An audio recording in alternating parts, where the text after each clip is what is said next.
Ƙasar Jamhuriyar Musulunci ta Iran ta gargaɗi Trump, shugaban ƙasar Amurka, ya damu da tsaron kansa a maimakon damuwa da mashigar Hormuz da yake yi. Shin wannan gargaɗin ina ya dosa? Za ku ji. Haka zalika Iran ta nemi ƙasar Qatar ta ba ta damar bincike kan batun matukan jiragenta da wato suke tsare a ƙasar. Haka zalika za ku ji cewa sabon shugaban Hamas ya isa Alƙahira domin tattaunawa kan Gaza. Masu saurare ku gyara zama domin jin waɗannan rahotannin labarai da muke tafa da su da ma wasu kan abubuwan da ke faruwa a gabas ta tsakiya. Bari mu fara da rahoton da Iran take gargaɗi ga Donald Trump shugaban ƙasar Amurka, inda Iran ɗin ta gargaɗe shi kan batun cewa ya damu da tsaron kansa a maimakon damuwa da mashigar Hormuz. Shugaban kwamitin tsaro da harkokin waje na Majalisar Iran, Ibrahim Azizi, ya mayar da martani ga kalaman Donald Trump kan mashigar Hormuz, yana mai cewa shugaban na Amurka ya kamata ya damu da tsaronsa maimakon ci gaba da yin barazana game da mashigar ruwan Hormuz. Kalaman nasa sun zo ne a matsayin martani ga abin da Donald Trump ya faɗa a jiya, inda ya ce zai ayyana mashigar Hormuz a matsayin na Amurka. Daga baya fadar White House ta ce kalaman Trump shaci faɗi ce, amma kalaman nasa sun jawo cece-kuce a kafafen yada labarai da kuma tsakanin jami'an gwamnati da 'yan siyasar Iran. Mashigar Hormuz na daga cikin muhimmin hanyoyin jigilar man fetur a duniya, lamarin da ke sa duk wata magana a kansa ta ja hankali a ƙasashen duniya. Wannan kalamai na Trump na cewa zai ayyana mashigar Hormuz a matsayin mallakin Amurka abu ne da kai kana ji ka san shi kansa a zuciyarsa ya san ba zai taɓa yiwuwa ba.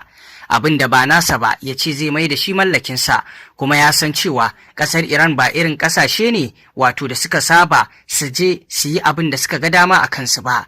Ƙasar Iran ƙasa ce tsayayya, kuma ƙasa ce da a yanzu idan za ka ƙiyasta ƙasashe a duniya babu tamkar Iran wadda za ta ja da Amurka kamar haka. Kuma kazalika saka kafa da ƙasar nan ta Amurka tai da Isra'ila cikin yaƙi da Iran sun saka kansu cikin tsaka mai wuya, wanda Donald Trump a yanzu yana ta neman hanyoyin da zai kubutar da kansa da ƙasarsa ta Amurka cikin yaƙin, amma abin ya faskara.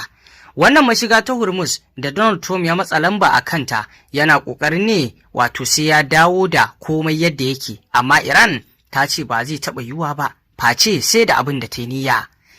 Ibrahim Azizi, shugaban kwamitin tsaron harkokin wajen na Iran, inda babu shakka a kalaman nasa martanin da yi wa Trump kan wannan kalami nasa, ya ce Trump ya damu da tsaron kansa, kuma ya yi bata ana ɓoye shi a akwakun abinci wato domin kada a gano shi, inda babu shakka yake nuni da cewa wanda yake haka har shi zai zo ya ringa magana akan mallaki wannan mashiga ta Hormuz, inda ya ce ya damu da tsaron kansa, bai ma'ana shi kansa bai tsare kansa ba, ina shi ina zuwa kan batu akan mashigar Hormuz. Haka zalika ɗaya rahoton, Iran ta nemi ƙasar Qatar ta ba ta damar bincike kan batun matukan jiragen da ke tsare a ƙasar ta. Iran ta nemi Qatar ta ba wa ƙwararrun rundunar sojin saman ƙasar ta damar shiga ƙasar domin gudanar da bincike kan makomar matukan jiragenta uku da ta ce ana tsare da su. Kwamandan kwamitin neman mutanen da suka na wato rundunar sojin Iran, Muhammad, ya ce ƙwararrun Iran sun shafe watanni suna jiran izinin shiga Qatar. Yana zargin hukumomin Qatar da jinkirta binciken. Ya kuma buƙaci Red Cross ta gaggauta bibiyar lamarin tare da bayyana damuwa kan wato wasu 'yan Iran hudu da ya ce ana tsare da su a Kuwait. Qatar ta musanta cewa tana tsare da matukan jiragen uku. Kakakin ma'aikatar harkokin wajen ƙasar, Majid Ansari, ya ce matukan sun shiga sararin samaniyar Qatar a watan Maris, kuma Qatar ta ɗauki matakin kare ƙasarta bisa dokokin ƙasa da ƙasa.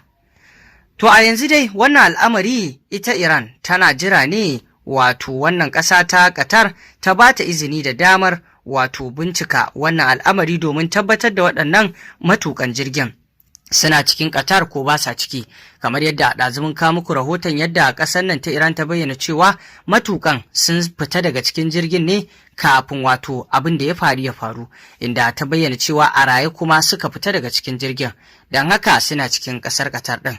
Shin Qatar za ta ba da wannan dama ko ba za ta bayar ba? Wannan abin jira ne a gani.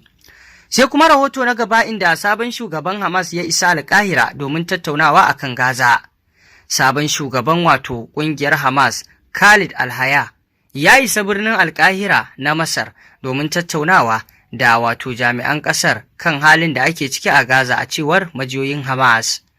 Tashar Al Jazeera ta wato Al-Haya ganawar tasa ta kasance ne a yau da safe tsakaninsa da Hassan Rashad, shugaban leƙen asirin wato ƙasar Masar. Wannan ita ce ziyarar ta farko wato zuwa Masar tun bayan da wato ya karɓi jagorancin Hamas a ƙarshen watan Yuli.